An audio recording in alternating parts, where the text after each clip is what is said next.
Kita akan berbincang dengan jurnalis senior Bang Farid Gaban. Assalamualaikum warahmatullahi wabarakatuh, Bang Farid.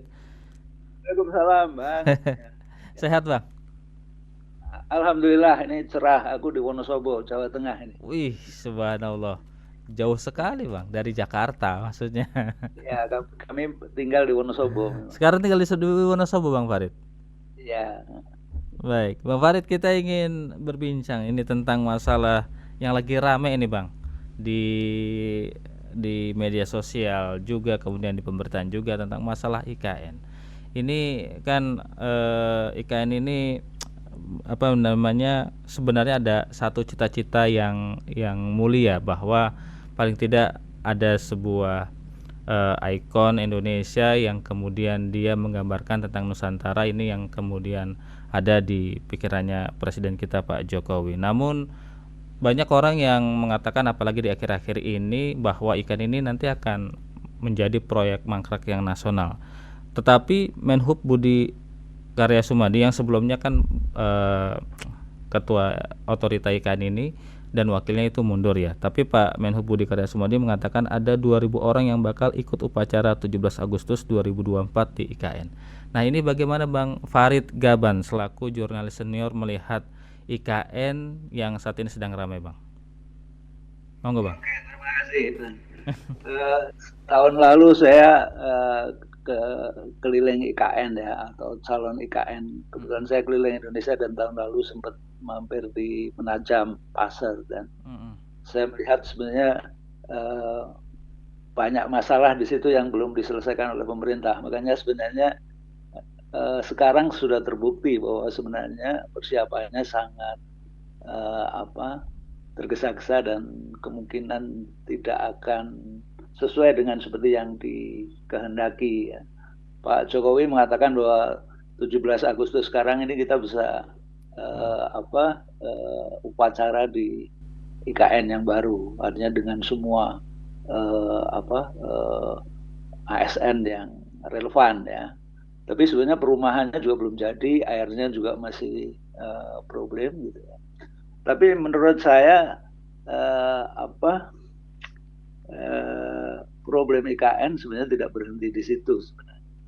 Justru kalau juga sukses, maksud saya ini akan berlanjut, sebenarnya banyak sekali masalah yang akan dihadapi. Jadi proyek IKN sebenarnya kalau menurut saya yang seharusnya dari awal ditolak ya, karena konsep maupun tata caranya itu sudah salah dari awal. Kalau menurut saya sih seperti itu. Jadi tidak cuma dipaksakan, tapi juga ini akan kalau di masa depan akan menimbulkan banyak masalah. Kalau Tapi menurut ini saya. kan sudah terlanjur, Bang. Paling tidak jangan sampai kemudian ini kan sudah berjalan, kemudian berhenti karena sederet masalah, malah nanti yang ada malah makin menghambur-hamburkan uang yang sudah keluar, Bang. Ya, kadang-kadang kita justru harus menghentikan satu proyek yang sudah rugi gitu ya.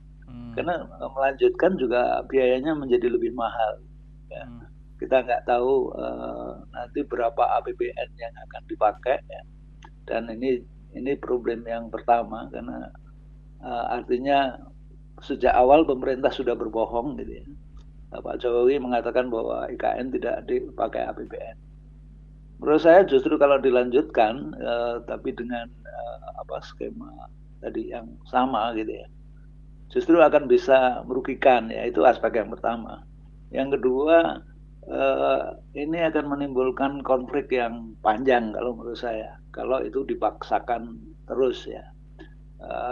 Ibu kota ini dipromosikan sebagai usaha untuk pemerataan pembangunan, tapi ini sebenarnya juga kebohongan yang kedua karena ini bukan kota untuk semua ya. Yang pertama sudah menggusur warga dan kalau diteruskan ini juga akan konflik yang besar ya. Tidak hanya konflik dengan pemerintah, tapi juga konflik horizontal yang bisa luas gitu ya. Dan kedua ini juga bukan untuk pemerataan ya. Kalau kita lihat bagaimana Presiden mempromosikan IKN ini seperti proyek properti gitu ya, dan Presiden sebagai salesman ya. Jadi kota yang katanya keren banget gitu ya. dan itu artinya hanya untuk orang kaya gitu ya. Dan ini menurut saya akan merupakan beberapa problem yang kita hadapi. Kalau menurut saya sih, kalau pendapat saya pribadi itu ya dihentikan saja gitu. Baik, adakah selain tadi keinginan apa namanya Bang Farid bilang menghentikan, adakah mungkin cara-cara lain Bang agar proyek ini bisa terus berjalan dengan mulus lancar tanpa hambatan, kemudian dapat mengundang investor-investor yang lain untuk bisa bergabung di sana? Ya mungkin tetap bisa dibangun sebagai kota tapi bukan ibu kota ya. Dan menurut saya mengundang investor itu juga punya jebakan tersendiri ya. Ini sejak awal kan sebenarnya yang dipromosikan oleh Pak Jokowi ya, ibu kota yang tidak memakai APBN, artinya memakai investor. Dan itu juga salah satu problem sebenarnya. Kalau sebuah ibu kota yang harusnya merupakan simbol kedaulatan negara dijual ke investor, sebenarnya apa artinya dia sebagai ibu kota sebenarnya. Jadi mengundang investor pun kalau menurut saya punya problem di situ ya. Kemudian kita juga melihat karena investor ini juga sedikit sebenarnya, kita lihat bahwa sampai sekarang sebenarnya tidak ada masuk. Kita akan terus-menerus merelakan, melonggarkan aturan hanya untuk memikat investor. Ya. Salah satu yang sudah jelas itu bagaimana konsesi tanah di IKN itu bisa sampai 190 tahun. Ya. Itu hampir selamanya artinya ya. Dan zaman kolonial saja cuma 70 tahun gitu. Dan ini akan memicu ketimpangan yang makin besar kalau menurut saya. Dan kita sudah punya ketimpangan lahan yang sangat serius ya sekarang. 1% orang atau lembaga itu menguasai 58% lahan di Indonesia gitu. Jadi ini akan makin serius dengan cara berpikir model IKN yang dipromosikan oleh Pak Jokowi kalau menurut saya. Jadi kalau mau sudah dikeluarkan gitu artinya kita sudah rugi ya, mungkin pembangunan infrastruktur untuk Kalimantan itu sendiri ada manfaatnya jelas ya. Dan saya juga ngobrol dengan banyak orang di Kalimantan. Mereka menolak IKN, tapi mereka menyetujui pembangunan infrastruktur yang lebih baik di IKN. Jadi sebenarnya kunci dari pemerataan bukan soal IKN-nya, tapi bagaimana kita membangun Kalimantan secara lebih adil dan merata, dan dengan memperhatikan kepentingan warga lokal. Kalau menurut saya itu yang harus didahulukan. Baik, kalau dari catatan redaksi nih Bang Farid, ada beberapa negara yang mereka membangun ibu kota ataupun memindahkan ibu kotanya seperti Nigeria, Pakistan, Brazil, Myanmar, Turki, dan juga Malaysia dan Kazakhstan. Dari negara-negara ini Bang, apakah mereka juga menggunakan APBN mereka atau dana mereka sendiri dari dalam negeri, ataukah mereka mengundang investor untuk membangun ibu kota mereka sendiri Bang? Ada yang sendiri dan ada yang juga pakai investor ya, seperti Mesir itu misalnya, itu hampir sama seperti Indonesia, itu sebagian besar dari ibu kota baru yang dirancang oleh Mesir itu lewat investor. Tapi intinya apa sebenarnya yang kita harus lihat ya, kalau porsi investor sejak awal itu terlalu besar, kita akan melihat bahwa ini kota investor, bukan ibu kota Republik Indonesia yang punya berdaulat gitu loh. Jadi apapun yang kita pilih, maksud saya pilihan dari cara kita membangun itu akan mencerminkan sebenarnya watak dari kota itu gitu. Kalau seperti yang dipromosikan selama ini kota yang nanti akan ada mobil terbang, ada yang semua hal keren ya, kurikulum universitas dengan kurikulum Cambridge misalnya, semua wah gitu ya. Kita bisa bayangkan sebenarnya kota seperti apa yang akan terjadi. Itu kota hanya untuk orang kaya dan mungkin hanya untuk investor. Dan menurut saya itu problem besar kalau kita bicara tentang kenegaraan kita ya. Itu baru satu soal ya. Yang kita bisa lihat sebenarnya IKN ini dibangun dengan dasar hukum yang juga sangat lemah ya. Undang-undang IKN dibuat hanya 40 hari. Dan itu tanpa naskah akademis yang didiskusikan secara luas, dan hampir tidak ada partisipasi publik yang bermakna ya. Ini punya problem besar, dan Bahkan DPR yang menyetujui undang-undang IKN tidak mau pindah. Beberapa waktu yang lalu ada statement dari DPR bahwa sebaiknya Jakarta tetap menjadi ibu kota legislasi. Jadi mereka memisahkan Jakarta ibu kota legislasi, artinya DPR, sementara IKN akan menjadi ibu kota eksekutif. Ini artinya kekacauan pemikiran kalau menurut saya. Jadi kalau diteruskan, menurut saya tambah problem kalau menurut saya. Baik, apalagi memang APBN yang sudah dikeluarkannya sudah besar sekali Bang untuk IKN. Kemudian kalau untuk investor asing sendiri bagaimana Bang? Apakah mereka sudah ada yang masuk? Karena kan dulu digadang-gadang banyak investor asing yang masuk ke sana Bang. Menteri Investasi Bahlil sendiri mengatakan sampai sekarang belum ada investor. Ini memang yang dulu dipikirkan oleh Pak Jokowi ya. Kita masih ingat bagaimana Pak Jokowi di awal itu menunjuk Dewan Pengarah IKN, terdiri dari tokoh-tokoh internasional ya. Ada Masayoshi Son ya dari SoftBank ya, sebuah perusahaan investasi dari Jepang. Ada Tony Blair yang juga seorang fund manager sebenarnya. Dan kemudian juga ada Emir MBZ ya, Muhammad bin Yazid dari Emirat ya.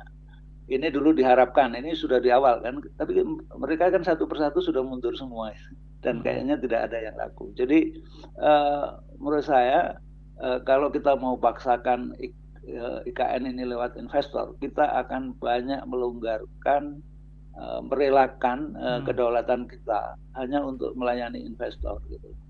Saya kira itu problemnya. Baik, apalagi sekarang dikabarkan rupiah ini terus menurun nih Bang, rupiah makin anjlok. Nah ini apakah ada hubungannya nih Bang antara pembangunan IKN dengan rupiah? Ya, artinya kita sekarang ada di transisi pemerintahan baru ya. Pak Prabowo bilang di kampanye itu kan salah satu prioritas dia itu kan makan siang, dan itu biayanya hampir 400 triliun. Jadi saya membayangkan kalau beban IKN ditambah dengan beban untuk makan siang program Pak Prabowo, untuk legasi Pak Prabowo ya, itu beban di APBN akan sangat besar ya. Dan saya kira beberapa hari yang terakhir ini statement dari Pak Prabowo sendiri jelas bahwa beliau akan memperbesar pagu utang gitu loh. Yang tadinya 60% dari GDP akan dinaikkan lagi. Artinya beban utang kita akan makin besar dan itu risiko menjadi negara gagal terus saya makin besar, dan itulah sebabnya kenapa beberapa investor terakhir bahkan keluar dari Indonesia yang membuat antara lain rupiah kita menjadi lebih lemah. Apakah kemudian kita harus siap-siap untuk semuanya pada naik nih Bang? Bisa jadi gak? Sekarang sudah pada naik gitu, beras itu sudah naik ya. Jadi dampaknya sangat jelas kalau menurut saya. Jadi PHK makin luas ya. Beberapa berita hari ini. Saya bukan ahli ekonomi, tapi saya mengamati dari tadi ada beberapa berita tentang layoff atau PHK yang makin luas. Sementara itu biaya hidup untuk masyarakat makin tinggi ya. Bahkan kita tahu misalnya walaupun kemarin sempat diprotes dan kemudian tidak jadi, itu adalah UKT misalnya untuk mahasiswa. Jadi hampir di semua aspek kita akan makin mahal, itu sudah mulai terjadi. Berarti ke depan ekonomi suram atau akan meroket Bang? Meroket ke bawah mungkin. Ya, saya tidak mau terlalu pesimistik ya, tapi kalau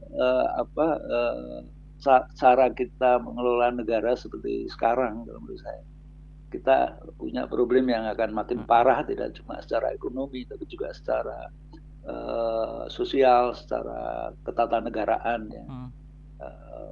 Kita masih memakai model pembangunan yang bersifat top down dari atas, dan bahkan lebih buruk dari itu, top down hanya untuk memenuhi ego seorang, bukan untuk masyarakat yang luas. Dan saya kira ini problem besar negara kita. Baik, Bang, sebelum semuanya terlambat, ekonomi menjadi suram. Walaupun kita harus optimis begitu ya. paling tidak masa kan kita menuju Indonesia emas nih Bang 2045. Kalau seperti ini jadi kesannya agak sedikit gimana gitu loh Bang. Kira-kira ada saran nggak Bang bagaimana agar kita sebagai bangsa Indonesia ini bisa benar-benar menciptakan eh, peluang atau mengambil peluang Indonesia Emas 2045 yang banyak eh, menjadi sorotan digadang-gadang untuk itu Bang. Oke, jadi pemerintah memang mengatakan bahwa kita akan menyongsong Indonesia Emas antara lain lewat bonus demografi. Artinya sebenarnya ini akan sangat tergantung dari orang-orang muda sekarang. Bonus demografi itu kan orang muda yang produktif itu lebih banyak dari anak-anak atau lansia, sehingga orang muda yang produktif ini bisa menanggung kehidupan orang yang tidak produktif. Asumsinya seperti itu ya. Tapi kan cari kerja susah loh Bang. Kenapa? Cari kerja susah, lowongan tidak ada. Nah, itu masalahnya. Kalau kalangan anak muda ini sakit-sakitan, artinya tidak produktif, atau juga pendidikannya terlalu rendah, tidak produktif. Sekarang semua angkatan kerja itu hampir lulusan SMP ya, mayoritas. Jadi apa yang disebut sebagai bonus demografi, menurut saya akan menjadi bencana demografi. Ketika orang yang seharusnya produktif sakit-sakitan dan pendidikannya rendah gitu. Nah, ini problem besar kalau menurut saya. Jadi saya nggak ingin pesimistik ya, tapi kalau kita memakai cara membangun seperti sekarang, ya, menurut saya problemnya. Yang saya bisa sarankan kalau menurut saya kita sekarang harus melihat aspek lain ya. Jadi cara membangun yang lebih benar ya. Yang pertama mengutamakan sumber daya manusia ya. Artinya betul-betul memperbaiki mutu sumber daya manusia. Dan Pak Prabowo sepertinya memberikan sinyal itu, cuma saya juga belum tahu seperti apa gitu ya. Yang kedua kita melihat sumber-sumber daya. Problem dari masa depan kita adalah juga kerusakan alam gitu. Sehingga menurunkan tingkat ekonomi kita ya, karena tambang, karena perkebunan monokultur seperti sawit gitu ya. Kalau menurut saya kita harus menengok keragaman hayati kita. Kita punya potensi sumber daya alam. Menurut saya sumber daya alam itu bukan cuma tambang. Bahkan menurut saya sumber daya alam kita yang terbesar itu adalah biodiversity atau keragaman hayati ya. Artinya kita akan memperbaiki pertanian, masuk ke sektor pertanian dan kelautan secara lebih serius. Dan menurut saya itulah yang harus dibangun, dan itu yang seharusnya menjadi prioritas. Artinya kita memperbaiki pertanian dan kelautan, memperkuat petani dan nelayan. Gitu. Itu yang menjadi prioritas. Jadi ini yang selama ini menurut saya dilupakan. Jadi kalau kita membangun pertanian dan kelautan dengan lebih baik, itu akan mengangkat banyak mayoritas bangsa kita, karena sebagian besar kita warga kita adalah petani dan nelayan, jadi sumber ekonomi mereka dari situ. Jadi kalau mau artinya saran buat pemerintahan, kalau menurut saya tadi kita harus mengubah paradigma pembangunan kita untuk bertumpu pada pertanian dan kelautan, dan kemudian bersifat partisipatif dari bawah ya. Jadi tidak seperti sekarang ya. Saya kebetulan kemarin keliling Indonesia, salah satunya mengunjungi beberapa proyek strategis nasional ya. Dan ada 160 PSN sebenarnya pada era Jokowi. Saya mengunjungi mungkin 10 sampai 15, tapi menurut saya itu menjadi indikator ya. Hampir semua PSN ini konflik dengan masyarakat lokal.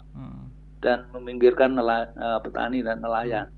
Dijaga oleh tentara dan polisi gitu. Artinya negara justru melawan rakyatnya sendiri. Dan menurut saya ini problem besar. Baik Bang Farid, ini juga ada beberapa pendengar yang menyimak topik berita kita di hari ini. Ada Pak Muksa yang berkomentar, memang benar sekali Bang Farid, negara ini bukan hanya milik segelintir orang begitu. Kemudian dari Ibu Nurul di Lombok Utara NTB, kemudian ada Ibu Sri juga yang menyimak Ya Allah, selamatkanlah negara hamba dari KKN tangan-tangan jahil, jangan sampai para pahlawan yang sudah berkorban harta benda jiwa raganya menangis. Baik, ini beberapa komentar-komentar yang masuk yang menyimak perbincangan kita Bang Farid. Bang Farid, mungkin sebagai penutup Bang Farid, mungkin ada nasihat atau saran dari Bang Farid tentang apa yang terjadi di sekitar kita, apalagi ya Bang, kita kenal sebagai jurnalis senior yang sudah malang melintang di dunia kewartawanan. Silakan Bang. Ya, saya alhamdulillah sudah 2 kali keliling Indonesia, masing-masing selama setahun, dan pakai sepeda motor gitu ya. Masya Jadi Allah. saya cukup saya tidak bisa mengklaim bahwa saya paling tahu Indonesia, karena Indonesia itu sebuah negeri yang sangat besar. Iya. Jadi tapi dari 2 perjalanan itu kesimpulan saya yang paling utama, pertama, kita harus betul-betul pembangunan itu ya untuk manusia, bukan untuk infrastruktur atau untuk hal-hal yang sepertinya wah gitu ya. Dan kita kembali ke jati diri kita. Kita jangan terlalu silo dengan investor atau dengan utang ya. Jadi zaman Orde Baru kita itu membangun bangsa lewat utang dan investor sebagian besar gitu ya. Dan itu menurut saya kesalahan. Jadi kita harus betul-betul bertumpu pada sumber daya kita, yaitu artinya pada pertanian, kelautan, dan itu sebenarnya modal terbesar kita. Saya kebetulan suka menyelam ya. Saya menyelam dari Aceh sampai Raja Ampat gitu ya. Kita punya kekayaan laut yang begitu besar gitu ya. Jadi kita harus mulai berpikir untuk membangun negara dari diri kita sendiri gitu ya. Lewat hal-hal yang lebih sederhana gitu yang kita bisa lakukan. Bukan berarti kita harus mengesampingkan seperti high tech atau robotik atau apa gitu ya. Tapi prioritas kita justru pada pertanian yang lebih simple, lebih sehat gitu ya, kelautan yang lebih sehat, yang menjamin juga nutrisi lebih sehat ya. Saya sedih ketika keliling Indonesia melihat bahwa sampai pelosok paling jauh, anak-anak desa itu makanannya adalah makanan instan pabrikan dengan pengawet yang diproduksi di Jakarta gitu. Jadi bukan makanan lokal yang sebenarnya lebih sehat gitu. Dan ini akan mempengaruhi kesehatan dari generasi muda. Kalau tadi kita mengandalkan mereka untuk menjadi generasi emas, ini nggak mungkin terjadi kalau dengan model cara kita mengelola bahkan pangan yang paling sederhana. Saya kira sih itu. Jadi kembali ke hal yang lebih sederhana, mandiri, gitu. Dan meletakkan keadilan, kemanusiaan yang paling dasar menurut saya itu. Iya.